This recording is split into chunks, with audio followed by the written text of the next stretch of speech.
Live shows, out and about, doing our thing, going to see the music in the underground and all the other stuff. I've been busy. You've been busy. Yeah. I haven't. I've been to one. Yeah, but that one I was at as well. Yeah. We're going to leave that to the end because that's just going to be me bouncing up on the fucking couch over and over again. I'll just run through some of the ones I've been and why they were great. So I went to see OHHMS and Boss Keloid at the Boston Music Room. There was actually more bands. It was more of an evening all day as it were. It started at like 5 and so on. Yeah. But, you know, Sunday night as well. Can't get there for that. So got there for Boss... Well, thought I was going to miss the opening of Boss Keloid. Came in, they were still sound checking on stage. That took like 15 minutes. I had the stage times beforehand, and if there was an overrun, like, it seemed like there was a bit of an overrun, because even during Boss Keloid's set, at the very end, he was like the sound guy, have we got time for one more? And the sound guy was like, well, must have said to him, like, a short one, because he was like, all right, a short one, you know, don't really do fucking short, you know? But yeah, Boss Keloid were great. And OHHMS just so, these are both bands that are so hard to describe to people. It's like such a combination of progressive and get a bit of sludge in there, you get a bit of doom sometimes. It's they're both really interesting bands. Both released great albums this year. Boss Keloid was Melted on the Inch earlier in the year, and OHHMS is Exist, which is just out in the last week or two. So and OHHMS, like I said, it was really funny because it felt really short, and it was suddenly goes, like, this is our last song. I was like, man, that's really fucking short. Just happened to be the last song was like 23 minutes long. But it's cool as well. Like the vocal, like these small shows, the vocalist is the one that was buying the merch, selling the merch. You know, so I bought a t-shirt and rounded off at like, rounded off like 2 patches for £20. I had a £20 note on me, and he was like, oh, thank you so much, shook my hand and stuff like that. You know, felt like it's funny because like basically, I've done a lot with OHHMS recently, album reviews, single reviews, and an interview, particularly with the front man as well. We did a horror-specific interview, a written one, and I remember sort of thinking, should I, like, it's just not me, like, should I have been like, hey man, we did a horror interview a couple of weeks back, but it's just not me. I never, that guy, like, I'm just like, it's cool, you know, you know? Yeah, we're not good at that stuff. No. We won't need to get better at it. We do. Just give him a card. Just say, hey, it was cool to talk and stuff like that, you know? Yeah, because it was, I got like an interview request, and I was like, yeah, I'll do an interview with OHHMS. It was like, you know, he's really keen to do something with horror because he's a huge horror fan. I was like, okay, cool, so he's checked out the site and gone, oh yeah, you know what, I don't really want to just talk about the album. I've done a million of them maybe in the last week. Let me talk. And it was like, that was fun for me because I was like, right, the guy says he knows his horror. How can I really, like, without going, what's your favourite horror movie? What can I really get talking about? Horror villain? Yeah, you know, stuff Freddy like that. or Jason. Yeah, so it was fun for me as well. Also was fun was Shining at the Underworld, a Norwegian band. I was so fucking stupid in this one. So my only like knowledge of them was the new album Animal, and I thought I'd looked into them, but I think I must have been getting confused with another band. I know there's another Shining which is more like depressive black metal. I wasn't getting they're totally different bands, but I didn't realize they had such a huge back catalogue because like a lot of this show I was generally like, don't really recognise this. And I was a bit disappointed that they didn't play more of the new album, even though it was great. And he's very talented, the front man. I can't remember his name, like, you know, saxophone. You know, a saxophone at a rock show is always fun. It was just, it's just a pity the Underworld was a quarter full, you know. Yeah.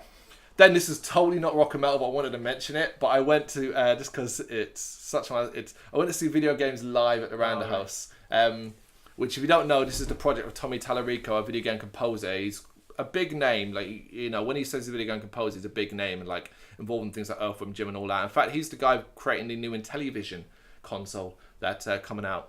And I've been to see this before at Hammersmith Apollo many years before. It's basically video game music played live with an orchestra. He has a guitar and things like that. So went to the Roundhouse for this one.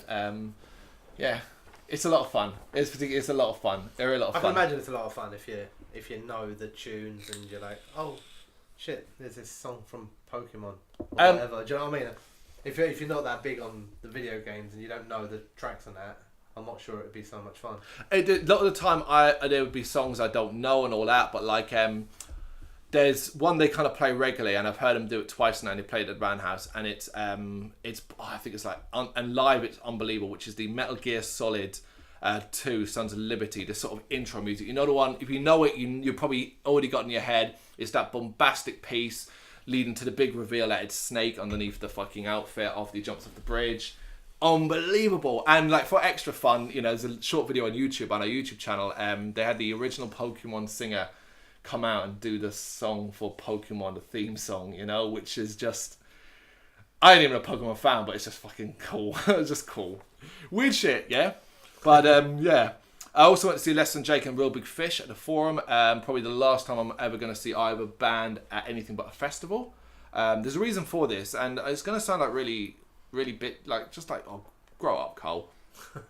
But so here's the thing: is I'm a big Less Than Jake fan. It connects me and my son. It was his first ever gig, was Less Than Jake, Real Big Fish, and so on. And the Forum, I was kind of like, oh, and then I had it was sold out, and was like, oh, and holy fucking shit, it was. I don't know what the fuck was going on in that place if they oversold it. Right. Because I walked in and was like Zebra Head was still on. And I was like, this is fucking mental. The bar was, both bars were like 8 people deep. And I'm like, holy fucking shit. Like, I ain't gonna be able to get a drink. You can't move and stuff like that. Thankfully, what appeared to happen was, because of the night, it was Halloween night, that a lot of people. So one of the things I didn't like was this crowd was not what I would call a very nice crowd. It was filled with people who generally seemed to think it was okay to just walk into you, to get past you, and things like that. Things that I just think don't need to be done. Particularly, you know, you're not talking to Peter. We're talking about, at this point, standing exactly at the back. Because we were like, well, we'll just watch Real Big Fish from here. Because I'm not a fan of Real Big Fish. A couple of songs, fun stuff. You know, the fact they opened with their cover, Take On Me, kind of says to me, you know, and people going nuts for it and stuff like that. And then it was like, well, hopefully if it moves around a bit, we'll get a bit closer for Less Than Jake. And after Real Big Fish, it emptied. Like, I'd say a quarter of those people left, which made me think, oh, you just wanted to come out and party like the old days and do this and arms up and legs up, and then you were like, no, we want to go out now, proper out to London clubbing, it's Halloween night and stuff like that. And Less Than Jake was fucking great. It was like we were able to walk around. I was able to get drinks when I wanted. We even got a decent position, like really good view and stuff like that. Although, fuck that woman. So I don't normally react to people pushing me and whatever. But some woman, and I wasn't. There was a clear path to walk and stuff like that. Walked up to me and pushed me in the chest. Pushed me in the chest. So I knocked her hand off me, and I said to her. She turned to me like, huh? And I said, don't you fucking push me. Like, loud enough she heard, don't you push me. She's like, oh, sorry. And like, I can't tell you enough people, there was no reason to do it. Nothing at all. I make sure I'm not in the way of people because I don't like particularly constantly getting moved and pushed and shoved. Yeah. So, it's like, wow, you thought that was okay. But the other thing that really pissed me off as well is that part of this crowd, it was like going back in time. I never saw more beer fly through the air than at this show. And we briefly stood behind a couple where this guy egged her on. She threw it into the pit, half a cup of beer, turned to him, and he's high-fiving her, hugging her. And I'm looking at them, I'm thinking, you dicks. You dicks. Like, what a dick thing to do. But all of those silly complaints aside, Less Than Jake were amazing. They were great. I didn't love the fact it was a co-headline tour, so they only played an hour. Less Than Jake are always great, and I'll always love them. They're basically my go-to ska band. I'm not a huge fan of ska music overall, particularly the older I get, the less interested I am. But Less Than Jake have a lot of nostalgia value for me and stuff like that. And even the newer stuff can be pretty solid and stuff like that. So great fun in that front. But the crowd they attracted afterwards, I went, you know what, man? Don't know if I'll go see them live anymore. Just wait till they're at festivals. Yeah, I've been telling you for years this shit. We're telling you. So yeah. And then there was just one more, which I've been talking for. Oh, I'm getting a dry throat. That's how bad I'm talking. That we were both at. So Brendan can really say about it. Where were we?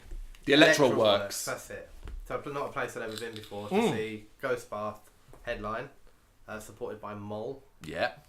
Yeah, it was great to be honest with you. I went there to see Ghost Bath, and to see MOL to a degree, but my main reason for going was Ghost Bath.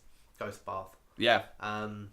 But probably came out thinking that MOL put on the better show. Mm-hmm. Not that Ghost Bath did anything particularly wrong, but just that MOL. It was just like really close. Yeah. They were both very, very good. Really, really good.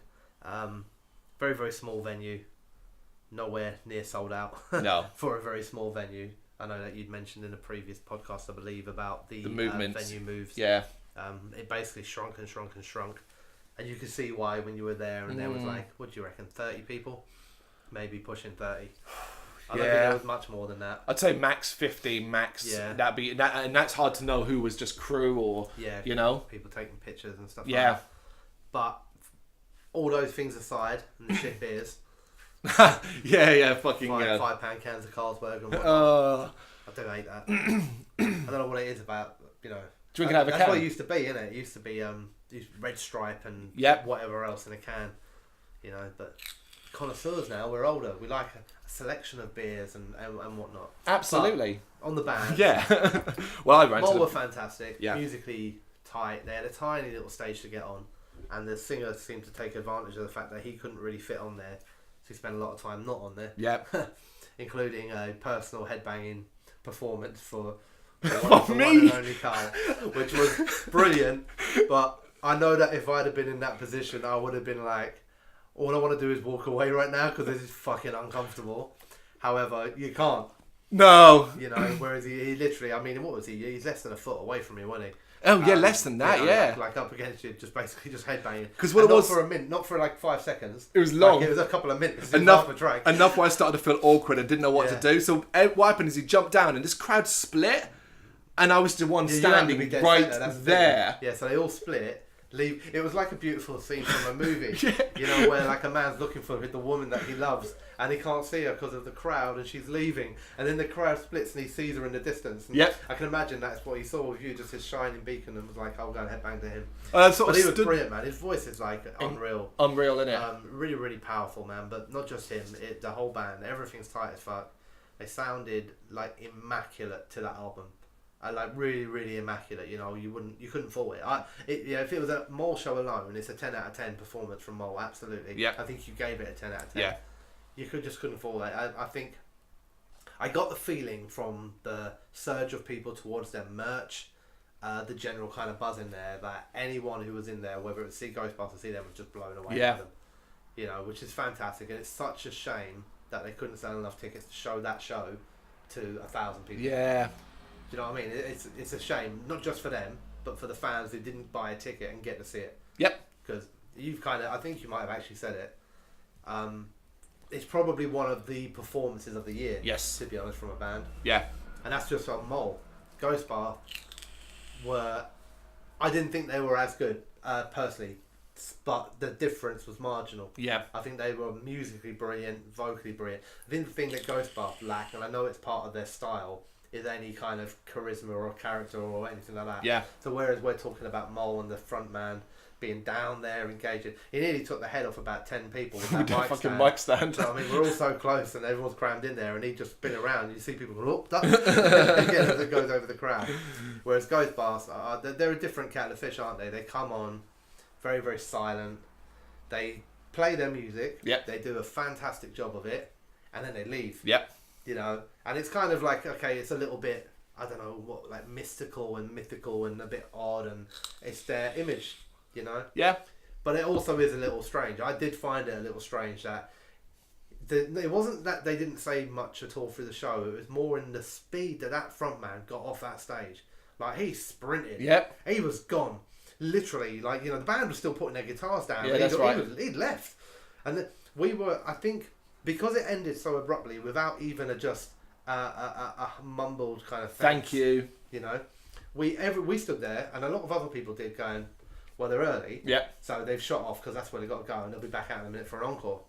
And then I think maybe a minute passed and the lights came on. Someone said on stage as well, like that's it. So I really enjoyed Ghost Bath music. I thought they were fantastic, really, really good. But I did find that ending a little odd, to be honest with you. But yeah, as a show, like what probably struggled to find better value for money, to be honest with you. It was 15 quid a ticket. 13, 50, You know, to see two really strong bands anyway, but like just be immaculate. Like, it wasn't that they did something that I wasn't aware of, because they didn't. They played the music that they play on the record. But it was just so immaculate, you know. There wasn't really anything different. It was just like listening to the record, but Yeah. in a live environment, a little bit louder, with a bit more energy and charisma and all that. But yeah, I mean, I'm not even going to say anything add to it. I echo exactly what Brendan said. He literally nailed exactly what it was like. That's what I'm here for. Yeah. Nailing shit. Right.